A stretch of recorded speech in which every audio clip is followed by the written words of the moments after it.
The consensus agenda is approved. We'll move on to president's business. We have a foundation report today. Just mostly the same as last month. July is people go up roundup, so if you're shopping there and you need roundup, that will come back to the foundation in February. And then June 15th is the sidewalk sale for Charter House, which will be at the old Kmart. And part of the proceeds will be going to the foundation again in February. The last thing that I was going to tell you about is that our summer letter will be going out after the 4th of July weekend. And that's for all of our business right now. Fantastic. It's going to be a big sale at Kmart. It's been 3 years since they've had the sale, so they've been storing up stuff. So I think there are also, I have to talk to the friends, there's an opportunity for the nonprofits that are benefiting to come at the very end and take some of the other stuff away. They want to get rid of it. So we can look and see if there's something that we want to put in a basket or something like that, or if there's books that you want. Historically, they have connected with that, and we have gotten leftover books from their sale. I don't know if we get them all or just some of them, but there's a history there. They said as it gets closer, we can say which representatives are coming from our organization, and I'll just have to come with us. It's great. What was the date again? July 15th.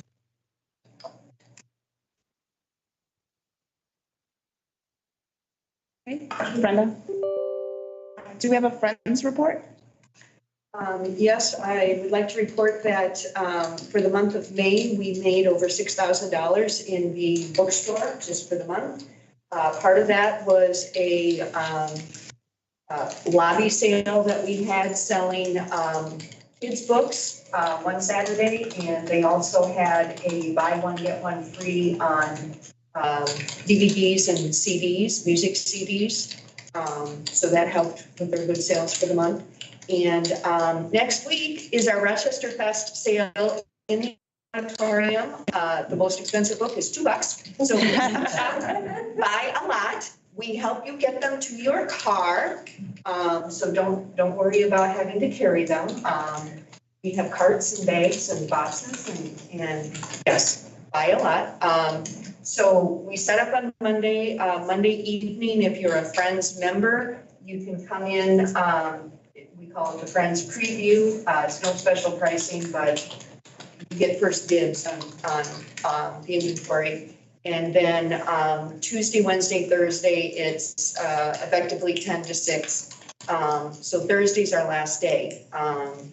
It's not our normal weekend schedule for an auditorium sale. So please come shop. We've got a lot of really good bargains in there for you. So that's my report. Excellent. Thank you. Can I ask a question? Yes. Are you accepting full donations as we've done in the past pre-pandemic, or is there still a limit? We're accepting full donations. I cringe because people show up with pickup trucks. But we'll take them. Okay, great. We will get through them. Thank you very much. That's great to have that back in full service there. Yes, yes. Selco report? So earlier this week, I guess it was sent to us, our board member who was serving as the Selco rep is resigning from the board. So we will need to go through that process of getting a new Selco representative. And so so we don't have a report from the Selco board. So.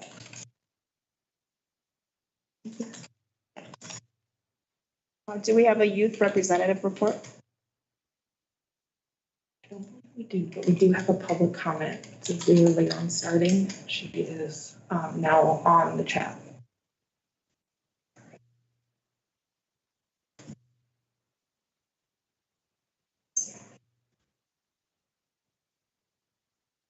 And public comment can only be done in person or ahead of time, right?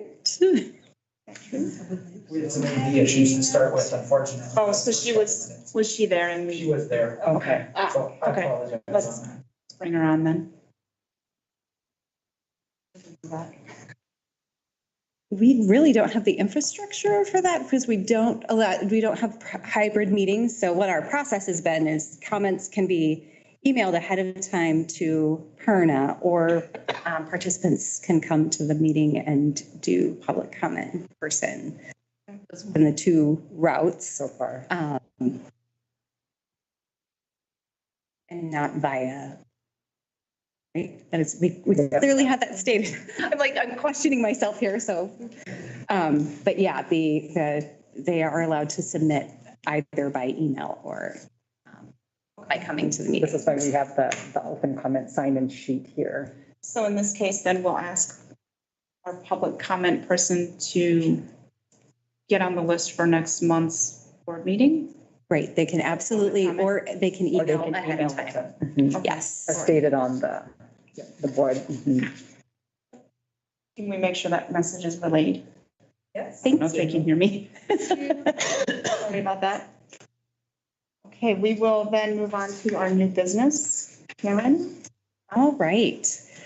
So I'm going to have Steve pull up. Thank you all. Thanks for the suggestion of doing a survey, just so that we can really reassess. We've met at 4:30 on the third Wednesday of every month for ever. Is this still the best time to meet? I was hoping we'd get just this real, very clear, this is the path forward, and we wouldn't even need to discuss, but you are welcome. Here are the results of the survey, that how we ranked. So the current third Wednesday of the month with the meeting time did rank the highest, but there was one strongly disagree for that.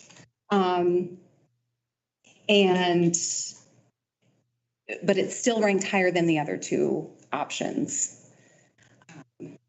So I'm looking for guidance on if that third Wednesday of the month needs to be revisited, how that wants to be.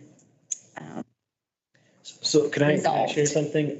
I don't actually remember what I put down in the survey, but I do remember what I felt. And I think the every third Wednesday for me, for Rauhi, was fine. I think the starting time is something that I wanted to see if we could discuss. So 4:30 might not seem like a big deal, but 5 works a lot better for me, only because that's when I wrap up with work. So it's a little bit easier logistically and commitment wise. I can be more. I can be present more frequently and more effectively. So that was my thought process when I was taking this. So. And I say that I like this date because this is the date of my organization's board meeting. So I know I won't be on vacation. I will be here for you. So, and I don't care what time, doesn't matter. As long as it's after 12, so I got the morning. I'm gonna echo Rahi. Did I say it right? Yes, you did. Okay. I have a thing about. Appreciate it. Thank you. For me, I get off, I'm done with work at 4:30, so I have to get permission from my supervisor that I can leave at 4 so I can get here on time. Which is, they're okay with it, they're fine, they just need a heads up, but I would, if 5 would work a little bit better for me on whatever day. No, Wednesday would work because I think policy meeting is usually like on Tuesdays. Yes, Wednesdays would work. But 5 would make it easier. I can make 4:30 work, absolutely. It's just, I won't have to ask for permission if it was at 5, I guess. But yeah, I was in the helpful neutral category for that, so. The disadvantage with 5 for me is I usually start teaching class at 5:30 on Wednesdays, so it pretty much knocked me out.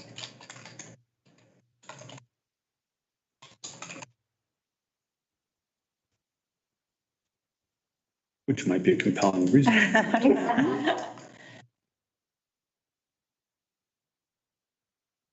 Yeah, so that's clear as mud. I'm sure Stephanie's going to give us the exact right answer, right? Could anybody do do you ever do early or do you ever do lunchtime? Does that work for anybody? Not for me.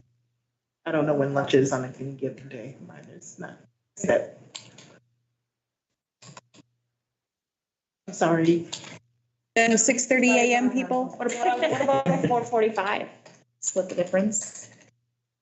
Does that help at all? Maybe it doesn't even help. I mean, 4:30, I can do 4:30, I think, in terms of like frequency, because most of my work obligations are always almost done at 5 o'clock. It's a little bit easier, but 4:45, even 4:30 is fine. It's just in terms of convenience, I think 5 o'clock would be better. Same, I can make 4:30 work every time, but yeah, same as him. It would conveniently, it would work a little bit better, but I can make 4:30 work. I just gotta give my job a heads up, that's all. And I'm sure your students would love to start late, but it will not work. They're always. That's past the 5-minute rule, so. Right, so am I hearing Wednesday at 4:30 forever because it has been okay? So I'm going to have Steve skip down to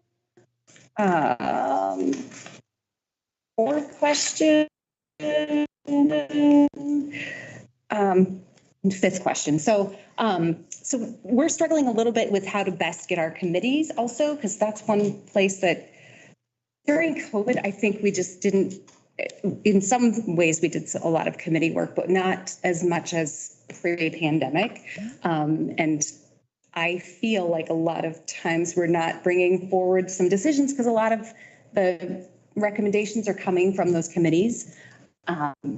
And so we're struggling with the best way to organize those. So on the next slide, the question was, what's the best way to coordinate and have those committees meeting together?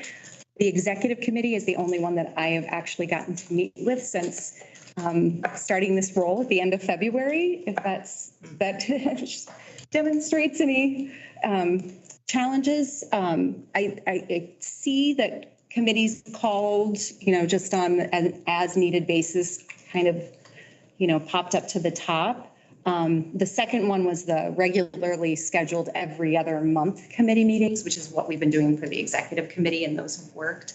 But I would love some deciphering of this information, just because it's been a little bit challenging to kind of coordinate those, and we have to make sure that we, have them thought out in advance so that we can post, so that they can be open.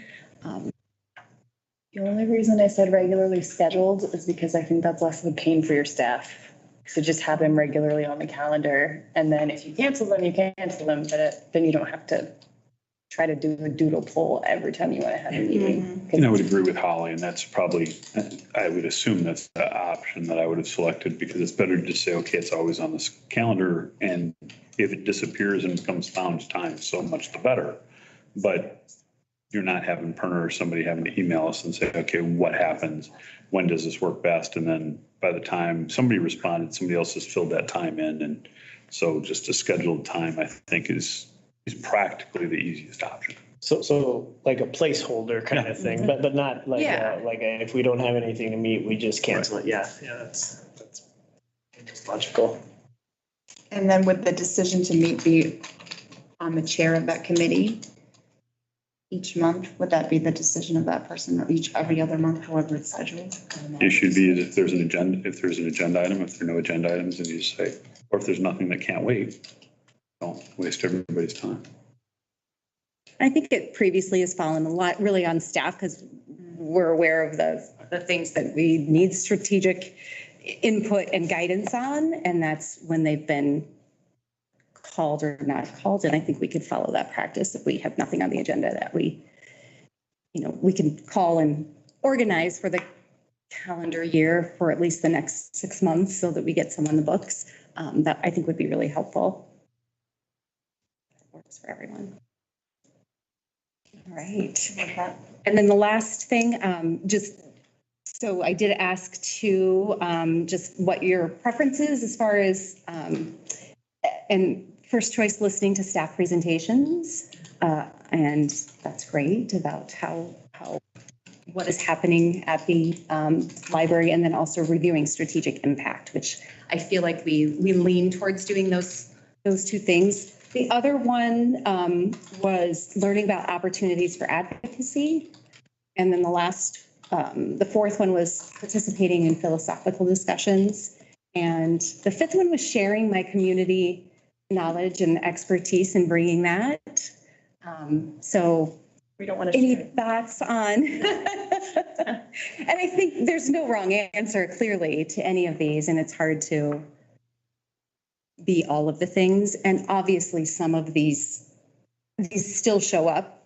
You'll still advocate, you'll still bring your experience, but it does inform us on how we. Well, I will say, when I was part of the discussion around going fine-free, that would be, I would say, number 4, a philosophical discussion. That was probably my favorite board meeting ever because my position, it didn't change radically, but I got different perspective and got to know the community a little bit better. That was really impactful for me personally, so just share that as an example of number 4. I don't do those a lot just because they don't come up a lot, but it's a good discussion.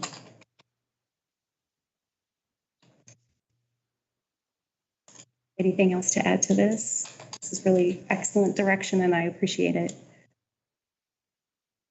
All right. All right, we'll move on. We have no old business. So we'll move on, director's informational items. So I did send out the June memo, which I hope everybody got a chance to read. I like how Aaron called it a vehicle for sharing information. So if there's any questions that you have on anything, but some of the highlights talked about upcoming, on our radar every year is Banned Books Week, and it's especially heightened this year. There are a lot more challenges to materials. And so I did include something about intellectual freedom in the board memo. Some libraries are providing statements and making very strong statements in support of intellectual freedom. So that is something for you to be aware of and think about if that would be an action that you would want to do. Also talked about the park passes that we've launched, and thanks to Clary and team for making those available. That was a lot of work and we appreciate it. Those are available on the Bookmobile. Great. It's really great. So very. Getting a lot of interest in those. Wow. We have 4. Great. I love it. Connected Chromebooks, an update on those. We have extended the borrowing date for those who qualify. This is part of that 1,000 Chromebooks that we got as part of the $619,000 federal grant. So of course there are special requirements. So customers that do continue to qualify, we have extended out that date because there may be additional funding. We are waiting to your final word on that. So when I looked through the collection statistics, it showed that there had been exactly 100 rented, checked out during the period for Chromebooks. Were those new rentals or were those extensions?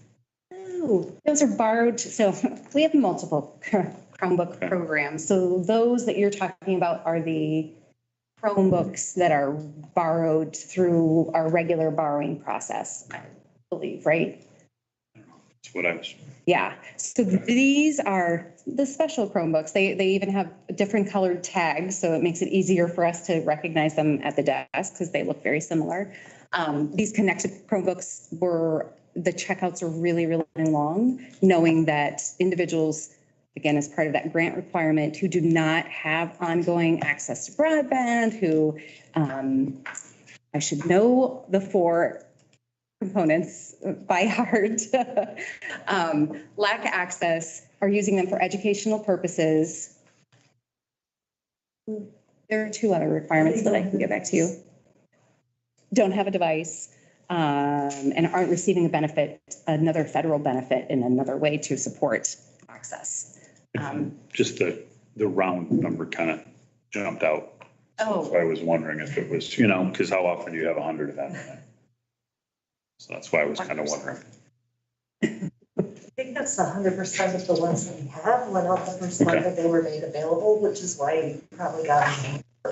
As they come back and go back out, you'll see a little bit more fluctuation in that. But it's relatively new with the ECF Chromebooks. There was a great deal of demand. This was another way to make connected Chromebooks available for people who need them but didn't necessarily qualify for the ECF program. And ECF stands for? Emergency Connectivity Fund, which is a federal program. It stands for grant with lots of reporting, but also provides a much needed service to the community. All federal grants, right? Yeah, typically if it has Yeah, that's in the you know. acronym, it's a lot of paperwork.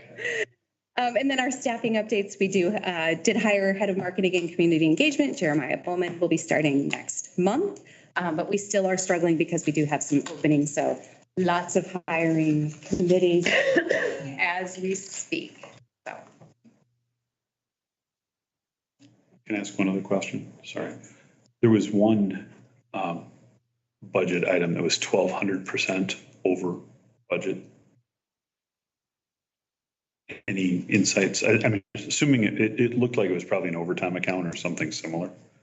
It's actually the other pay, and other pay is for retirement payouts. Okay. And that's something Right. that the city actually has a separate fund for retirement payouts, and that adjustment is made at the end of the year by city finance. So that is that other pay thing, that 80400 line item. Just seemed like kind of a high number to be overdrawn by that. Number of retirements this Okay. year. You don't always have a longtime director retiring.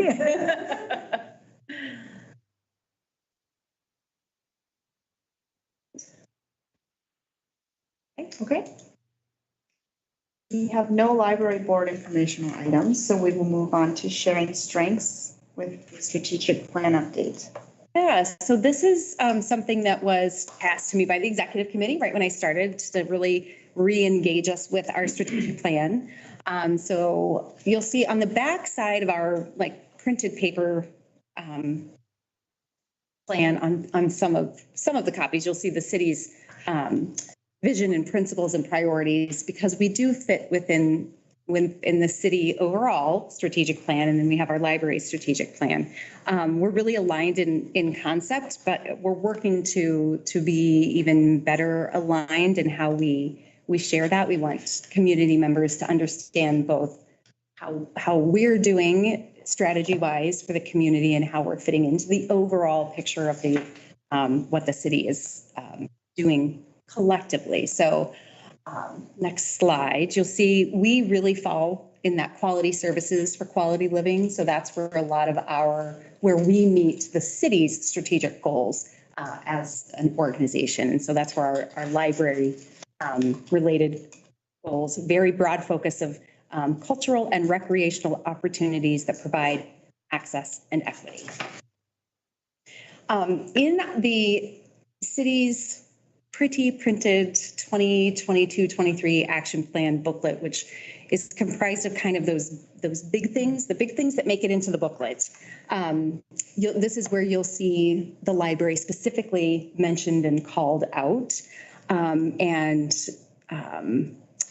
The one specific goal that is called out is talking about the library and our space needs.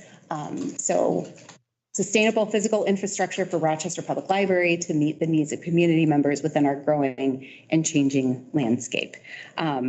So just a little bit of an update. We are under the tactics, we are going to be exploring the space options. And one of the first things that we're doing citywide is just even coming together, because one of the things that we've had throughout our history is being better at working in lockstep. There has to be this connection. Like we can say we want all of these things, but as a board and as a library and library board needs to work in lockstep with city council, because that's where the funding piece lies. So how do we better do that? And so that's one of the things that we're starting to have discussions at the city level, which again will feed into pulling together planning committee. So that hence the discussion that we had just a little bit. So just a recap of the strategic plan process for the library strategic plan. We worked with Wilder Research, and this was at the end of 2019. The planning team developed a strategy And then we held some key informant interviews and some focus groups. And the planning team reconvened, and then by January of 2020, you adopted the strategic plan. And it's been really, you can go ahead and flip to the next slide. That planning session was really focused on listening to the community. We had done that before, but this one was a different way about listening to the community. With Wilder's help, we were really better equipped to have some really good and deeper conversations. And the result was landing on the mission of welcoming all to connect and learn with our 3 focus areas of equity, connections, and infrastructure. So I wanted to go through just a couple of examples of the things, even though, of course, adopted 2020 January and then pandemic, we were still able to integrate the strategic plan into some activities. So next slide. This, of course, our North Star, we're very focused on our vision and our mission and our core values. When we get to the next slide, our focus area number 1, this is kind of where the pandemic highlighted in some of the ways and kind of expedited some of the work that we were doing in this space. So during the pandemic, with equity in mind, we removed overdue fines. And also that's how we landed on opening up on Fridays, Saturdays, and Sundays when we first started reopening the building. Opening Sundays is a big, big deal. Opening all day Sundays, I can't say that enough. It's a big deal. We are the only library that we know of that is open 8 hours on Sunday in the state of Minnesota. So it's a big deal. And I think we should be really proud of that. I did reach out to the state, and they said that only 50, the last time that they asked this data in 2019, they found only 58 of the 389 branches and bookmobiles reported Sunday hours, and none were open more than 5 hours. So, We celebrate. I know. Round of applause. And we're open Sundays for those on YouTube. Open Sundays. Are we open Sundays, Karen? All right, the second focus area is connections. And this is one that we are making progress in as well. One of the biggest action items was adding the social worker, and having the social worker here in the building has been just amazing. And it's allowing our community members that critical access to social services. A reminder, this is a pilot project that was in some ways kind of cobbled together with, different grant funding. And so we have funding through the end of this year. But Allison Carpenter started in the end of 2021. She's able to provide, she's 0.75. A lot of that includes paperwork time, but just through the first quarter of 2022, Allison was able to have 56 interactions with people. And we know that those are not simple transactions. Those are meaningful interactions. She's also been just incredibly helpful for us as a staff. We are not social workers. We are librarians. We can find you information. We are not social workers. And so having her on staff has been just incredibly important for our staff to have her as somebody that can help us kind of navigate some things. And the last one, infrastructure, a great example of this would be our connected Chromebook program. Adding 1,000 Chromebooks is adding quite a bit of infrastructure and adding that access to our community members so that they can have that vital access to the online world. As part of this work, we did update the logic model. Our team, Heather and team, worked on getting that updated. And next. So it has been updated to reflect the new strategic plan, and the outcomes have changed a little bit. You'll remember, we used to have the old logic model and the outcomes information up here on our data wall, and that is not up right now, but we're working on a plan on a way to re-update it. It's a good way to hold us accountable that we are making impact where we are making impact, where we are not making as much impact. It's a really great way for us to have that, I guess, in our face in a very public space and a public way. For those of you that never got to see the data wall, next slide, it was, just very full, and we would have our survey data and outcome measurements listed, and that was an even old picture. It had been updated to include some benchmarking and really helpful tool. Now we are looking at ways that we can update it and make it even more digestible and really share our story. We have a story to tell about how we're using data and how we're collecting outcomes and measuring outcomes. And so next slide, we've kind of mocked up what we're a little bit envisioning. We're trying to incorporate also that overall, as a city organization in a city building, how are we also meeting those, feeding into the citywide strategic plan. And so we're playing with some different ways to incorporate this information. And this is kind of a mock-up of what we're looking at. So,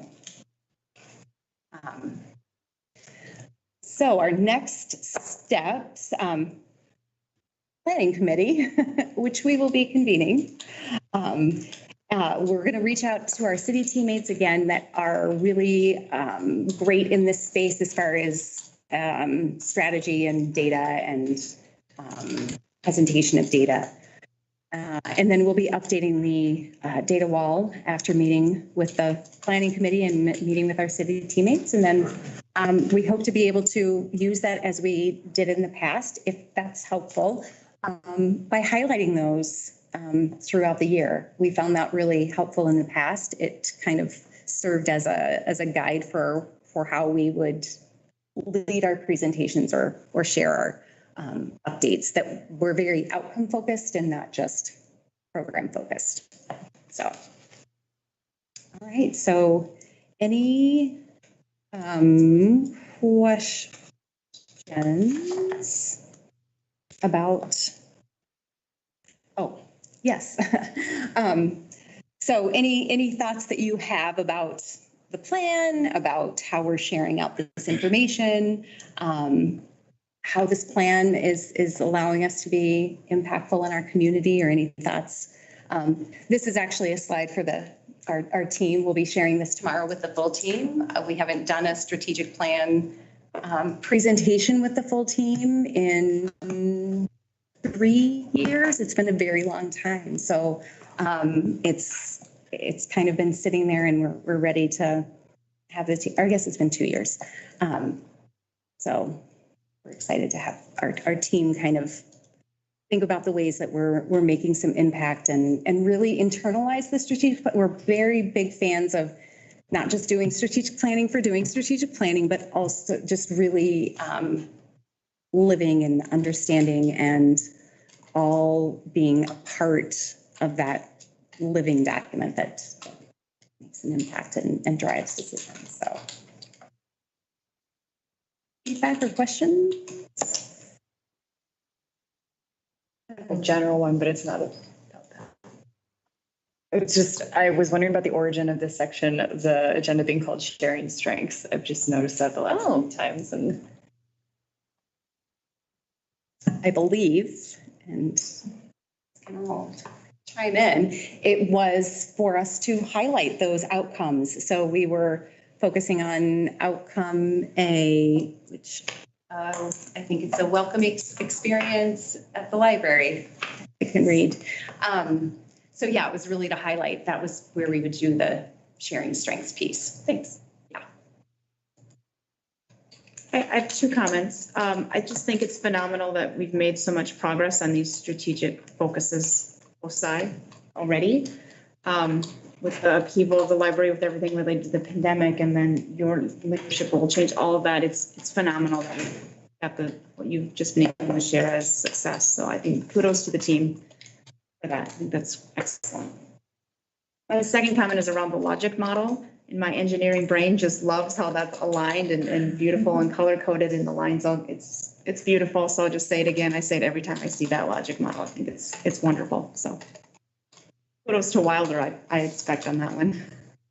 Yeah, kudos to Wilder, and I'll give credit to Heather and Beth. Really were like championed. It takes teammates to attend a session and see this and say, wow, this would really apply at the library. So, well, it shows the thoughtfulness and the connectivity and why we measure the things we measure and how we're getting to those outcome measures by using the process measures in the meantime. So that's great.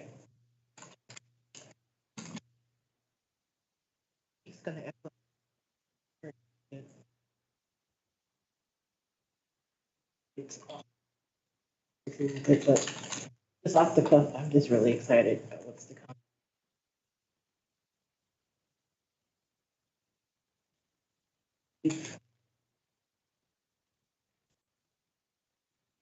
you know, this close to like printing out the committee list. I think so. I was just gonna say, if I'm right, I'm excited for those. I'm so excited. Okay. I'm like, I know she's gonna find it like that. Anything further for Karen?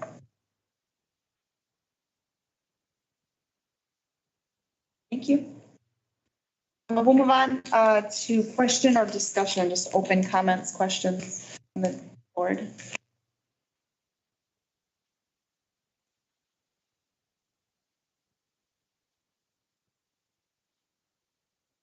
Okay, hearing none, we will adjourn. Thanks, everyone. Good meeting, efficient. Everybody has to make a motion, right? Not to adjourn. No, not to adjourn.